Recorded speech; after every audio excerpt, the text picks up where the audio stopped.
이제 오늘 아침 우리에게 주시는 하나님의 말씀입니다. 신약성경 요한복음 16장 7절부터 14절까지의 말씀입니다.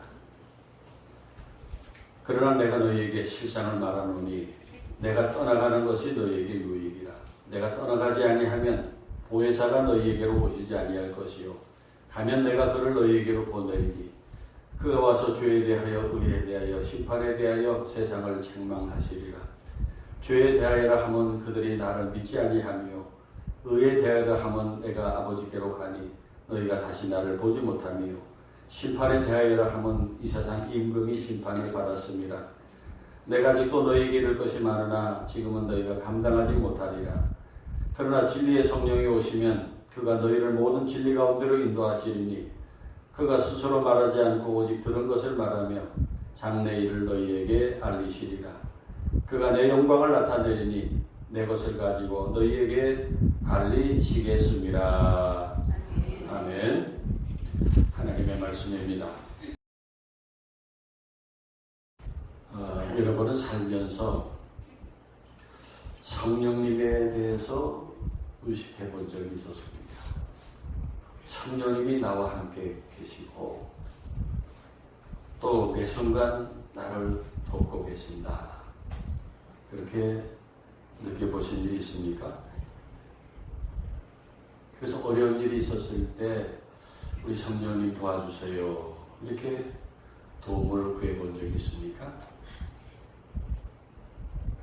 지난 5월 마지막 주일이 교회력으로 우리 성령 강림절이었는데 우리 성령이 강림한 것은 우리 지난주일 우리가 지킨 그 맥추절, 오순절이었습니다. 오순절에 우리 성령이 임하셨습니다. 그래서 지난주일 말씀드리고 싶었던 우리 성령론에 대해서 오늘 좀 더 말씀드리려고 합니다. 제가 매년 또 종종 우리 성령님에 대해서 설교해왔기 때문에 우리 성령이 어떤 분이신가에 대해서 여러분이 알고 있으실 것이라고 생각합니다만은 우리 성령님이 누구신가에 대해서 우리가 다 알 수 없고 그래서 성령님과 동행하며 사는 삶에 대해서 우리들이 잘 실천하지 못합니다. 그래서 기독교인이라고 하면서도 우리 성령님을 전혀 생각하지 않고 성령님과 관계없이 사는 분들이 아마도 거의 대부분일 것이라고 봅니다. 그러나 성령님과 동행하는 것이 신앙생활의 절대 중요한 부분이고 그렇기 때문에 우리는 성령에 대해서 계속 듣고 성령님을 의지하는 생활을 힘써야 합니다. 오늘 요한복음 16장에 보면은 7절에 보세요. 내가 떠나가는 것이 내가 누구예요? 우리 예수님. 예수님께서 내가 떠나가는 것이 너에게 유익이라 하시면서 내가 떠나가지 아니하면 보혜사가 너에게로 오시지 아니할 것이요 가면 내가 그를 너에게로 보내리니 그렇게 말씀합니다. 여러분 예수님이 우리에게 얼마나 좋으신 분이에요. 우리를 구원해 주신 구주이시고 항상 우리와 함께 하시는 임마누엘 주님이십니다. 우리가 살아가는 모든 길에 길이 되시고 진리가 되시고 생명이 되십니다. 우리가 하나님 앞에 나갈 때마다 우리의 대제사장이 되셔서 우리를 도와주십니다. 그리고 우리의 선한 목자가 되셔서 우리를 보살펴 주십니다. 우리가 기도할 때도 예수님의 이름으로 기도를 올립니다. 우리 예수님이 얼마나 좋은 분이에요. 우리들이 지금 이렇게 기독교인으로서 살아갈 수 있는 모든 은혜도 모두가 다 예수님의 은혜입니다. 그런데 그렇게 좋으신 예수님께서 떠나가시는 것이 우리에게 유익이라고 하십니다. 그 이유는 예수님이 떠나셔야 그 보혜사 성령을 우리에게 보내주실 것이기 때문이라는 말씀입니다. 본문 바로 전에 14장 6절을 보세요. 예수님은 내가 아버지께 구하겠으니 그가 또 다른 보혜사를 너희에게 주사 영원토록 너희와 함께 있게 하리니 말씀합니다. 하나님께 구해서 성부 하나님께 구해서 또 다른 보혜사를 우리에게 보내서 영원토록 있게 하시겠다고 말씀하셨습니다. 그렇게 또 다른 보혜사라는 것은 이미 보혜사가 계셨다는 뜻이지요. 그 또 다른 보혜사. 그러면 그 이전의 보혜사는 누구예요? 예수님이에요. 아멘입니까? 우리 예수님이 첫 번째 보혜사예요. 그리고 예수님이 이제 또 다른 보혜사가 올 것이다 한 것은 성령을 가리켜 말씀한 것입니다. 그러니까 성령님은 예수님과 같은 분입니다. 예수님은 당신께서 떠나가셔서 성령 오시는 것이 우리에게 더 유익이라고까지 말씀하셨어요. 성령은 그런 분이에요. 그런데 성령에 대해서 우리가 오해하지 말아야 할 것은 사도행전 2장에 보면은 오순절날 우리 성령이 강림하셨는데 그때 집안에 강한 바람 소리가 들리고 그리고 불의 혀같이 갈라지는 것이 사람들의 불이 이렇게 각 사람 머리 위에 이렇게 임했어. 그러자 사람들이 각기 여러 언어로 방언하기로 시작하는 신기한 일이 일어났습니다. 그러나 그것은 우리 성령이 임하실 때의 모습이지 성령이 불이나 바람은 아니라는 거예요. 바람 같은 소리, 불 같은 모습으로 성령이 강림하셨다는 것입니다. 그래서 먼저 알아야 할 것은 성령님은 인격이시라는 사실입니다. 일반적으로 인격의 요소를 말할 때 세 가지를 말합니다. 지성, 감정, 의지. 이 세 가지를 가졌을 때 인격이다. 이렇게 우리가 일반적으로 말합니다. 그래서 성령님은 먼저 지성을 가지셨어요. 고린도전서 2장 10절 11절에 성령은 하나님의 깊은 것까지도 통달하시느니라. 그리고 하나님의 일을 하나님의 영 외에는 아무도 알지 못하느니라. 그래서 성령은 지성을 가지고 하나님과 같이 모든 것을 알고 계신 분입니다. 그리고 성령은 의지를 가지고 계십니다. 고린도전서 12장 10절 11절에 이 모든 일은 같은 한 성령이 행하사 그의 뜻대로 각 사람에게 나눠주시는 것이다. 그래서 성령님은 자기 뜻을 가지고 계셔요. 강력한 의지를 가지고 그의 뜻대로 일을 하십니다. 사도행전 16장에서 바울이 아시아에서 전도하고 있을 때 그 성령이 이제 더 이상 아시아에서 전도하는 걸 막으시고 발걸음을 서쪽으로 돌리게 해서 유럽으로 가게 하셨어요. 그 모든 것이 성령의 의지였어요. 성령은 의지를 가지고 계시다는 것입니다. 그리고 성령은 감정을 가진 분이에요. 로마서 15장 30절에 보면은 성령의 사랑으로 말미암아 너희를 권하노니 그런 표현이 있는데 성령의 사랑이라는 것은 성령님은 사랑을 가지신 분이라고 해요. 또 에베소서 4장 30절에 하나님의 성령을 근심하게 하지 말라 하는 말씀이 나오는데 성령은 근심도 하시는 분이에요. 감정을 가지고 계십니다. 그러니까 우리는 성령께서 지성, 감정, 의지를 가진 분으로 알고 성령님과 인격적인 교제를 나눠야 돼요. 어떻게 하는 것이에요? 지금 이 자리에 계신 여러분들이 바로 지성과 감정과 의지를 가지신 인격들이십니다. 그렇죠? 그래서 우리들이 서로 교회 안에서 누구를 대하든지 인격적으로 대하고 교제합니다. 인격적이라고 하는 것은 지성과 감정과 의지 이 세 가지 면에서 고려하고 대해야 된다는 뜻이에요. 우리는 다 지성을 가지고 있어요. 다 많은 것을 알고 있고 생각하는 능력이 있어요. 그리고 다 감정이 있어요. 그래서 누구에게든 감정을 다치게 해서는 안 됩니다. 교제가 깨집니다. 만나는 사람의 자존심을 건드리면 안 됩니다. 감정이 있어요. 그리고 누구에게나 의지가 있습니다. 자기 주장이 있고 고집이 있어요. 그런 세 가지를 고려해서 교우들과 인격적인 교제를 가져야 하는 것입니다. 마찬가지로 우리가 성령님과 교제할 때 인격적인 교류, 특히 감정적인 교류를 잘해야 돼요. 성령님을 인정해 드리고 친밀하게 의견을 여쭙고 도움을 구하는 것을 해야 돼요.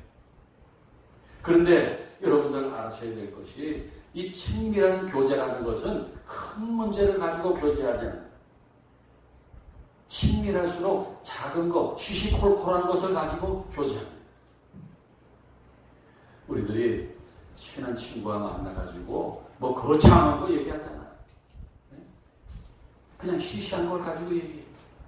어제 무슨 일 했냐, 어디 갔다 왔냐, 오늘 점심 때 뭐 먹었느냐, 너 빠마는 어디서 있느냐, 너 신발은 어디서 사냐. 친한 사람들끼리는 작은 걸 가지고 시시콜콜한 걸 가지고 교제합니다. 그래서 우리들이 성령님과 이제 친밀한 교제를 가질 때 거창한 것도 물론 기도해야 되겠지만은 우리 성령님과 작은 문제들 시시콜콜한 걸 가지고 교제할 수 있어야 됩니다. 성령님하고 대화, 질문하고 어떻게 할까요? 그리고 성령님의 인도를 따르는 것입니다. 우리 주부들이 시장을 가면서도 성령님과 대화할 수 있을 거예요. 성령님, 오늘 시장에 가서 반찬을 준비하려는데 고기 반찬을 할까요? 채소 반찬을 할까요? 성령님하고 대화할 수 있어요. 성령님, 제가 지금 청량리를 가야 되는데 지하철을 타고 갈까요? 버스를 타고 갈까요? 누가 고등학교 동창이 저에게 돈을 좀 빌려달라고 하는데 어떻게 할까요? 이번 달 교회 11조는 얼마를 드릴까요? 여러분들이 생활 속에 선택하고 결정해야 될 크고 작은 일들을 성령님과 의논하는 것입니다.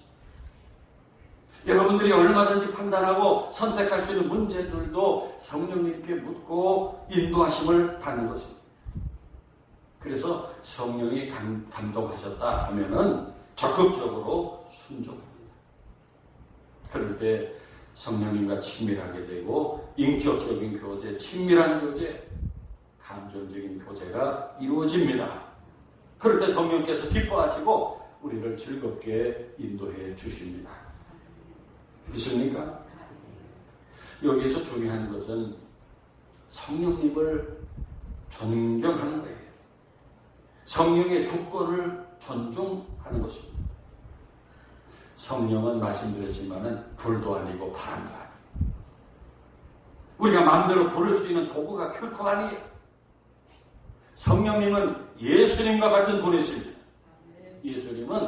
예수님 당신보다 더 좋은 분이라고까지 하셨습니다. 예수님 같은 보혜사입니다.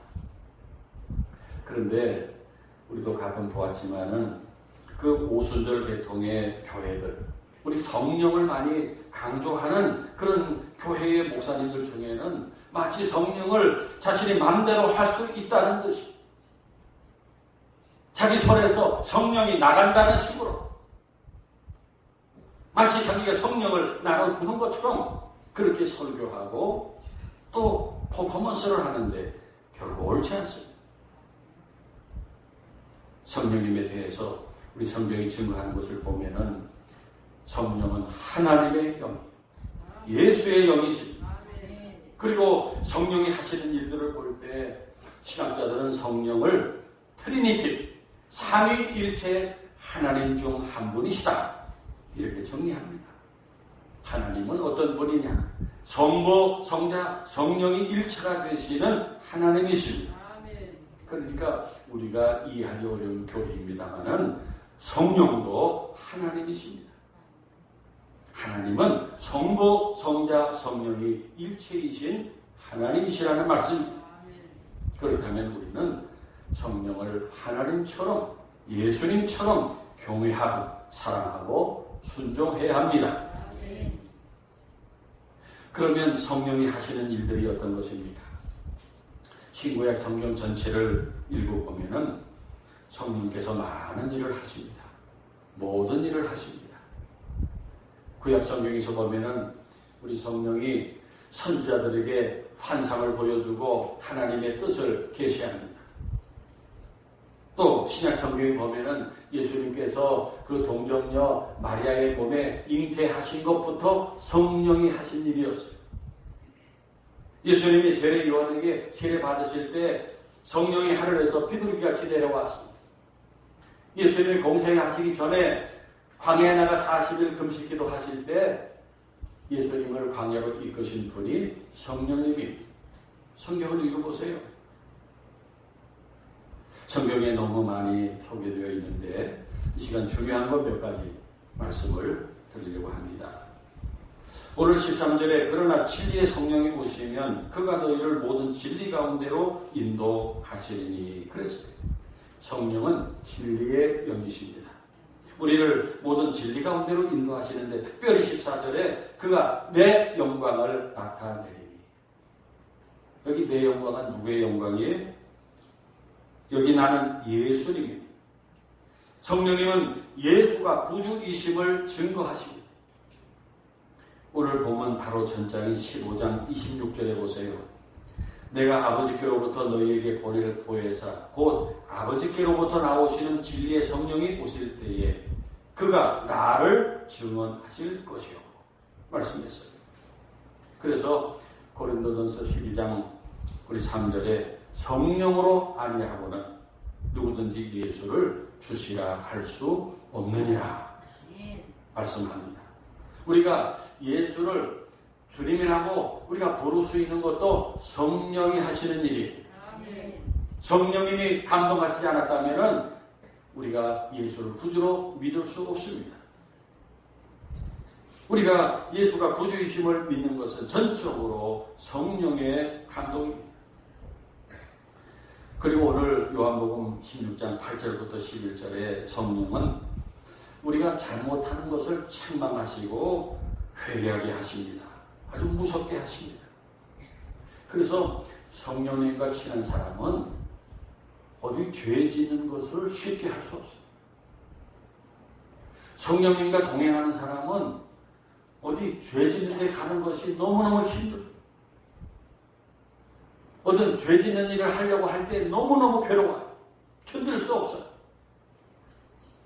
그래서 성령님과 친밀한 사람은 그런데 도무지 갈 수가 없고 갔다가도 그냥 뛰어나와요. 성령께서 책망하시고 돌이키게 하시기 때문이에요. 성령은 우리가 잘못할 때 무섭게 책망하시고 매를 때리십니다. 그래서 성령님과 동행하면은 힘들다, 부담스럽다. 그래서 성령을 외면하는 사람도 있어요. 아이고, 나는 자유롭게 살고 싶어서 우리 성령님 안 받았으면 좋겠어. 그런 사람이 있어요. 그러나 성령이 우리가 잘못하는 걸 책망하시는 것은 우리를 위해서요. 아멘입니까? 네. 우리를 죽음이 아니라 생명으로 이끄시기 위해서요. 망하는 길에서 흥하는 길로 이끄시기 위해서입니다. 그리고 성령은 성도들의 연약함을 도와주시고 우리를 위해 탄식하며 기도해 주십니다. 로마서 8장 26절에 이와 같이 성령도 우리의 연약함을 도우시나니 우리는 마땅히 기도할 바를 알지 못하나 오직 성령이 말할 수 없는 탄식으로 우리를 위하여 친히 간구하시느니라. 그래서 여러분 정말 지치고 힘들면요 기도할 힘도 없어요. 기도할 생각도 안 나요. 우리가 완전히 탈진할 때 있어요. 도대체 뭘 기도를 해야 될지 알 수 없을 때가 있어요. 그런데 우리 성령님이 우리의 연약함을 잘 아시고 도와주십니다. 우리를 위해 기도해 주십니다. 기도해 주시는데 말할 수 없는 탄식으로 기도하신다. 여러분, 성령님이 우리의 문제에 대해서 안타까워하시는, 탄식하시는 거예요. 참 좋아. 신음하면서, 탄식하면서 우리를 위해 기도해 주십니다. 그리고 우리가 도대체 이 문제를 가지고 어떻게 기도할 것이냐, 난감할 때도 있어요. 그런데 우리 성령께서 우리가 알지 못하는 그 기도를 기도해 주십니다. 할렐루야. 네. 그래서 이 사실을 아는 사람은 감당할 수 없는 그런 고통과 괴로움 속에서도 우리 성령님이 나를 위해 기도해 주시지, 우리 성령님을 의지하고 그리고 다 맡기고 평안합니다. 성령이 나를 위해 기도하고 계시니까. 아멘입니까?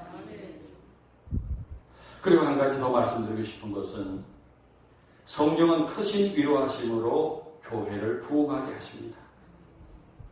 사도행전 9장 31절에 보면은 그리하여 온 유대와 갈릴리와 사마리아 교회가 평안하여 든든히 서가고 주를 경외함과 성령의 위로로 진행하여 수가 더 많아집니다. 온 유대와 갈릴리 사마리아 교회가 부흥했는데 평안함으로 부흥하고 성령의 위로로 부흥했다. 이렇게 증거합니다.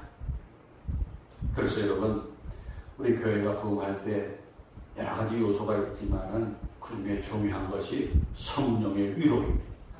성령의 위로가 있어야 돼요. 지치고 상한 마음들이 교회로 나올 때 성령의 위로가 있어야 그 교회에 믿는 자들이 많아집니다. 하늘 교회에 그런 성령의 위로가 있기를 바랍니다. 성령의 어루만지심이 있기를 바랍니다. 그러한 성령의 위로가 있기 위해서 우리가 해야 될 일이 있어요. 성령이 위로하실 수 있도록 우리가 해야 될 일이 있어요. 그것은 우리들이 말을 줄이는 것입니다. 우리 입에 파수꾼을 세우는 거예요. 가끔씩 교회에서 누가 상처를 받았다, 누가 누구에게 상처를 줬다, 상처 주는 말을 했다, 그런 얘기를 듣습니다. 제가 보기도 해요. 아주 거친 말, 마음 상하는 말을 탁 던지는 그런 모습들이 있어요.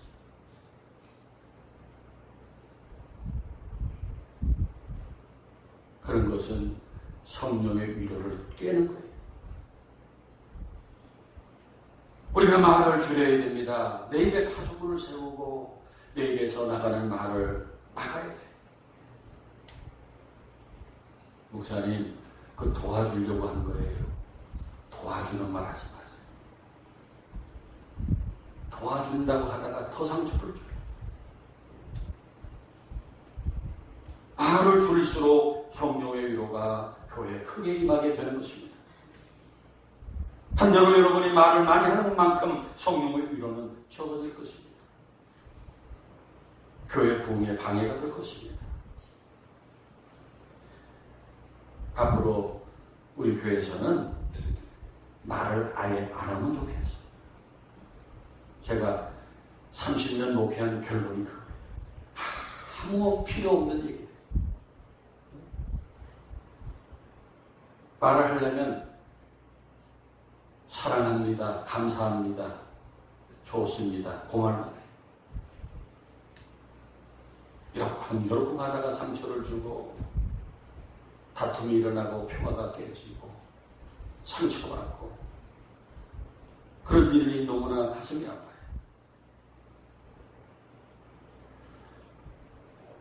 사랑하는 여러분, 성경을 보면은 능력을 나타낸 인물들, 하나님께 크게 쓰임받은 인물들을 보면은 성령의 도우심을 받지 않은 사람이 한 사람도 없어요. 창세기 41장의 요셉에 대해서 그 애굽의 바로가 이와 같이 하나님의 신이 감동한 사람을 우리가 어찌 얻을 수 있어요? 애굽의 바로가 요셉을 볼 때 하나님의 신이 감동한 사람이다. 그리고 이스라엘 역사의 가장 위대한 다윗도 베들레헴의 시골의 목동이었습니다. 형제들 중에 막내였어요. 우리 성경에 보면 몸집도 아담했어요. 그런데 그런 다윗이 어떻게 그렇게 위대한 이스라엘의 왕이 되었느냐. 그런 일이 있기 전에 사무엘상 16장 13절에 보면은 사무엘이 기름불을 취하여 그 형제 중에서 그에게 부었더니 이날 이후로 다윗이 여호와의 신에게 크게 감동되니라. 위대해지기 전에 성령에 크게 감동되었습니다. 그러므로 우리는 신앙생활하는 데 있어서 반드시 성령의 충만을 받아야 됩니다. 성령의 도우심을 받아야 됩니다. 성령의 인도하심을 받아야 됩니다. 우리의 마음과 생각과 말과 생활 속에 성령의 감동이 있어야 돼요. 그런데 여러분, 우리는 잊지 말아야 됩니다. 우리가 예수 믿을 때 성령이 오셨어. 이미 우리 안에 오셨어. 그런데 그동안 우리가 성령님을 모르고 도움을 구하지 않고 내 맘대로 살았어. 이제 우리 본격적으로 성령님과 동행해 봅시다. 성령님과 친밀하게 교제하시다. 모든 일에 성령님과 대화하고 인도하심을 받으며 삽시다. 성령님과 대화를 많이 해야. 얼만큼 많이 해야 되느냐? 부부가 대화하는 것보다 더 많이, 가족들과 대화하는 것보다 더 많이, 교우들하고 대화하는 것보다 더 많이 성령님과 대화해.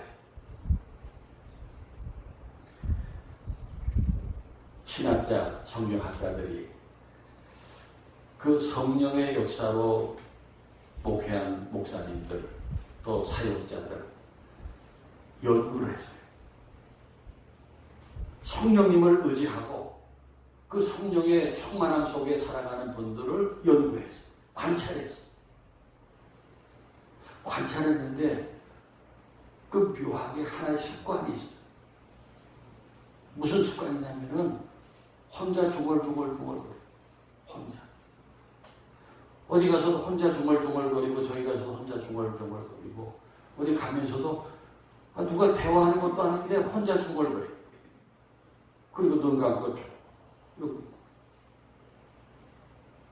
그래서 이제 혼자 그 중얼중얼거리는 그 습관이 계시는데 뭡니까? 성령님과 대화한다는 거예요. 성령님과 대화. 그래서 작은 문제에 대해서도 성령님에게 묻고, 그리고 성령님의 감동을 주시면은 이것이 성령의 감동입니까? 제가 그렇게 하길 원하십니까? 우리 성령님과 대화하는 거예요. 그래서 큰 그 성령의 역사로 목회하는 큰 교회 목사님들도 그냥 혼자 중얼중얼하는 게 많다. 그렇게 성령님과 대화했다는 것입니다. 앞으로 하늘교회에 그렇게 성령님과 대화하면서 혼자 중얼중얼하는 그런 교회들이 많아지길 바랍니다.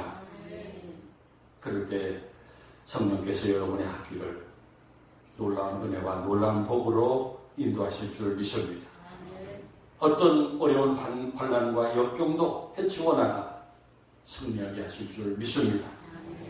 속에서 불이 나고 분노가 일어날 때도 그걸 가라앉히고 평안하게 할 수 있는 위로하심이 있을 줄 믿습니다. 다윗과 같이 골리앗도 쓰러뜨릴 수 있는 용기와 능력을 주실 것입니다. 우리 모두가 그렇게 성령님과 친밀하게 교제하고 의지할 때 사도행전의 교회들과 같이 여기 하늘교회도 성령의 위로가 충만함으로 믿는 자들이 많아지고 부흥하게 될 줄 믿습니다. 아멘. 제가 그렇게 살겠어요. 성령을 더 의지하겠어요? 저도 성령님과 더 많이 대화하겠어요? 여러분 모두 우리 성령님과 친밀하게 대화하고 인도하심 받는 가운데 성령께서 우리 가운데 행하시는 우리 놀라운 일들이 많이 일어나게 되길 축원합니다. 기도하겠습니다. 사랑이 많으신 하나님 아버지, 말할 수 없이 어리석고 연약한 저희들에게 보혜사 성령님을 보내주셔서 그 도우심과 인도하심 안에 살게 하신 것을 진심으로 감사드립니다. 저희들 더욱 성령님과 친밀한 대화를 많이 나누고 성령님의 놀라운 인도하심으로 살게 하옵소서. 그래서 성령 충만한 삶을 삶으로 성령의 놀라운 역사를 경험하며 사는 하늘교회의 믿음의 가족들 되게 하옵소서. 예수님의 이름으로 기도하옵나이다.